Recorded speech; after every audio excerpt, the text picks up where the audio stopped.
ओम श्री गणेशाय नमः। चलिए आज का अध्याय शुरू करते हैं। आज का अध्याय में हमारी जो अध्याय शुरू होता है वो यहाँ से होता है कि विजय मत में झूमती हुई सेना काशी में प्रविष्ट हो गई। उसके अत्याचारों से नगर वासियों के हृदय कांप उठे। लूटमार, अपहरण, सतीत्वनाश, अग्निदाह आदि का तांडव आरंभ हो गया। यह देखकर काशी राज के तरुण सैनिकों में ग्लानि उत्पन्न हुई और युद्ध के लिए कटिबद्ध हो गए। दैत्य सेना राजभवन के समीप पहुंची। सुनी तो महारानी का हृदय कांप उठा। वे रोने लगी क्योंकि दैत्यों से धन वैभव तो क्या, लाज बचाना भी संभव नहीं था। महाराज के बंदी होने के समाचार ने तो उन पर विपत्ति का पहाड़ ही डाल दिया था।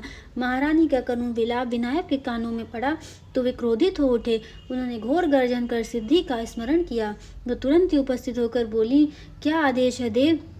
उन्होंने कहा, दैत्य बढ़े चले आ रहे हैं और तुम आदेश पूछती हो देवी। आओ अपने कर्तव्य का स्वयं निश्चय करो। सिद्धि ने उनका मंतव्य समझ लिया। उनके संकेत मात्र पर अत्यंत भयानक मुख, हल जैसे दांत, सर्प जैसी जिह्वा, कुठार जैसे नख और पर्वत शिखर जैसे मस्तक वाले असंख्य आयुधधारी सैनिक प्रकट हो गए। उन्होंने विनायक के समक्ष आकर मस्तक झुकाए और विनीत स्वर में निवेदन किया, परमेश्वर, हमें बड़ी भूख लगी है, अन्न प्रदान कीजिए और कार्य बताइए। विनायक बोले, तुम समस्त दैत्य सेना को खा जाओ और फिर नरांतक का मस्तक काट कर मेरे समक्ष उपस्थित करो। जो आज्ञा कहते हुए वे वीर गर्जन करते हुए दैत्य सेना की ओर बढ़ चले। उन्होंने तुरंत ही राक्षसों को काटना और उदरस्त करना आरंभ कर दिया। उनके सामने राक्षसी सेना किंकट विमूढ़ हो गई और प्राण विहीन होने लगी। किसी को कहीं भागने का अवसर नहीं था। अपने असंख्य सैनिकों और वाहनों का इस प्रकार बात ही बात में विनाश हुआ देखकर नरांतक व्याकुल हो उठा और दिव्य वीरों पर भयंकर बाण वर्षा करने लगा, किंतु उसका सभी प्रयत्न निष्फल हो गया। इसी समय दिव्य वीरों के प्रधान ने नरांतक को पकड़ लिया और उससे कहा, दुष्ट, मैं तुझे छोड़ नहीं सकता। चाहूं तो अभी तेरा मस्तक पृथक कर दूं, किंतु एक अवसर देने के लिए तुझे विनायक भगवान की सेवा में लिए चलता हूं। अब भी गर्व छोड़कर उनकी चरण शरण को प्राप्त कर ले तो तेरे समस्त पाप नष्ट हो सकते हैं। यह कहकर उसने नरांतक को विनायक के समक्ष उपस्थित किया और चरणों में प्रणाम करता हुआ बोला, प्रभु, आपके आदेश अनुसार इस दैत्य की समस्त सेना को उद्ध्वस्त कर दिया गया है। यह राक्षस आपकी सेवा में उपस्थित है। इसे मोक्ष प्रदान करावें और मुझे सोने के लिए कोई उपयुक्त स्थान प्रदान करें। विनायक बोले, तुम मेरे मुख में घुसकर जहाँ चाहो वहाँ विश्राम करो। यह कहकर अपना मुख खोल दिया। तभी वह दिव्य पुरुष उनके मुख में प्रविष्ट होकर विलीन हो गया। काशीराज ने विनायक के चरण पकड़ लिए और भाव विभोर कर स्तुति करने लगे। हे नाथ, आप ही ब्रह्मा, विष्णु, शिव एवं सूर्य हैं। पृथ्वी, वायु, अंतरिक्ष, दिशा, वृक्षों सहित पर्वत, सिद्ध, गंधर्व, यक्ष और राक्षस सभी कुछ आप हैं। यह समस्त जड़ चेतन समुदाय आपका ही रूप है।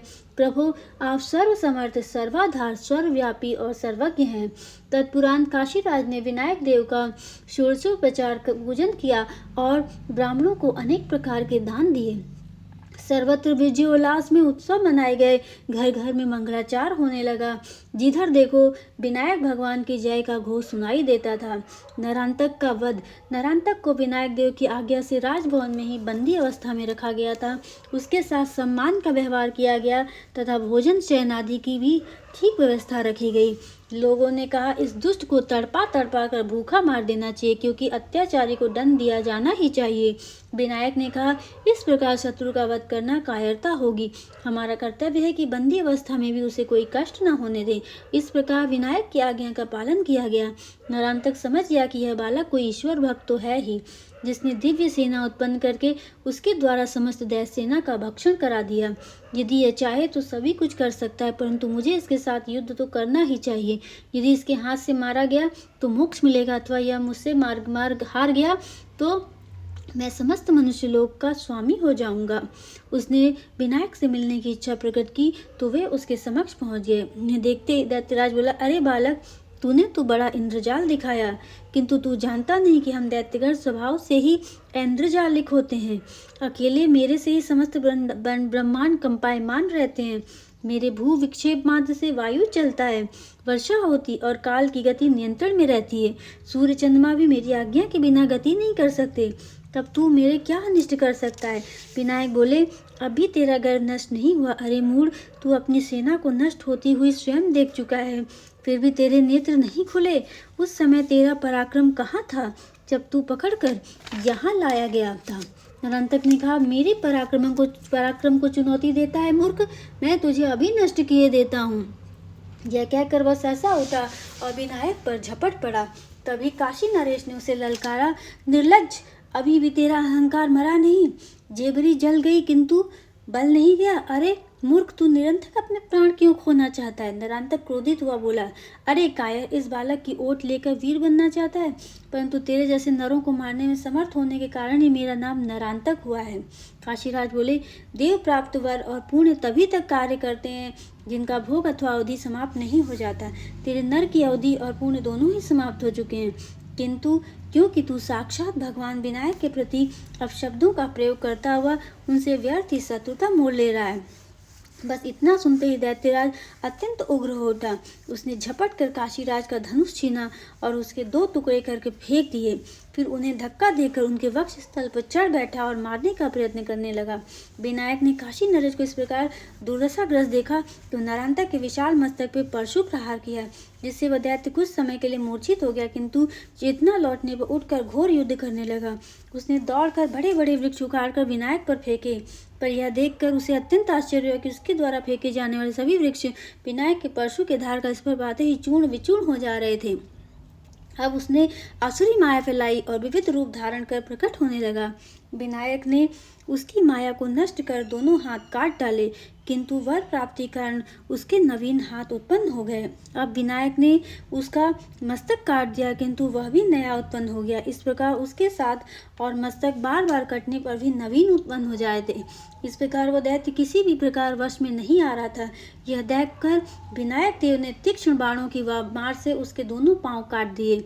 वे पांव तुरंत ही आकाश मार्ग में उड़ते हुए स्वर्ग में देवांतक के समीप आ गिरे। इधर उसके पांव भी नवीन निकल गए। उन्होंने उसका मस्तक पुनः काटा, किंतु उसके पिता रुद्रदेव के सम्मुख जाकर गिरा। दैत्यराज को नवीन मस्तक की पुनः प्राप्ति हुई। यह देखकर विनायक देव ने सोचा कि अब इसे अन्य उपाय से वश में करना होगा। उन्होंने तुरंत ही मोहनास्त्र का प्रयोग किया, जिससे दैत्यराज इतना मोहित हो गया कि उसे दिन रात्रि का भी ध्यान नहीं रहता। वह यह भी नहीं समझ पाया था कि मैं जिस बालक से युद्ध कर रहा हूँ वह स्त्री है या पुरुष अथवा मनुष्य है या पशु। तभी उसे ध्यान आया, जब भगवान शंकर ने वर प्रदान किया था तब अंत में यह भी कहा था कि तेरी मृत्यु तभी होगी जब मति भ्रम उत्पन्न हो जाएगी। उसने सोचा, तो क्या मेरा मरण काल उपस्थित है? वस्तुतः वह उसका मरण काल ही था। भगवान विनायक ने विराट रूप धारण करके करा और नरांतक को हाथों में उठाकर पुष्प के समान मसल डाला। इस प्रकार दैत्यराज का अस्थि पंजर बिखर गया और उसके प्राण पखेरु उड़ गए। रुद्रदेव का शोकित होना। काशीराज प्रसन्न हो गए। सर्वत्र हर्षोल्लास छा गया। विनायक भगवान की जय का घोष गूंज उठा। सभी ने उनके चरणों में प्रणाम किया और इनका विधिवत पूजन कर महाराज ने ब्राह्मणों को उनकी इच्छित वस्तुएं दान दी। इस प्रकार नरांतक के मरने से धरती का आधा बोझ उतर गया। उधर प्रतिवर रुद्रकेतु और उनकी साध्वी पत्नी शारदा ने अपने प्रतापी पुत्र का कटा हुआ मस्तक देखा तो अत्यंत ही व्याकुल हो उठे। आरंभ में तो उन्हें अपने पुत्रों का आचरण अच्छा नहीं लगा, किंतु त्रैलोक्य विजय कर लेने और सर्वत्र आधिपत्य स्थापित कर लेने का उनकी अप्रसन्नता दूर हो चुकी थी। रुद्रकेतु और शारदा दोनों ही नरांतक के लिए विलाप करने लगे। फिर वे देवांतक के पास स्वर्ग में पहुंचे, जहाँ देवांतक भी अपने अनुज के दोनों कटे हुए पांव देखकर चिंता आतुर हो रहा था। उसने गुप्तचर भेजकर पता लगाया तो मृत्यु का विश्वास होने पर भी वह रोने लगा। तो आज की कहानी हम यहीं पर समाप्त करते हैं और मैं आशा करती हूँ आपको आज की कहानी अच्छी लगी होगी। अगर आपको आज की कहानी अच्छी लगी, अध्याय अच्छा लगा तो हमारे चैनल को लाइक करें, शेयर करें, सब्सक्राइब करें और कमेंट बॉक्स में जरूर बताएं आगे आप और कौन सी कहानी सुनना चाहते हैं और कौन से पुराण और कथा सुनना चाहते हैं। मैं आपके लिए ज़रूर लेके आऊँगी। तब तक के लिए आप सभी का दिल से बहुत बहुत धन्यवाद।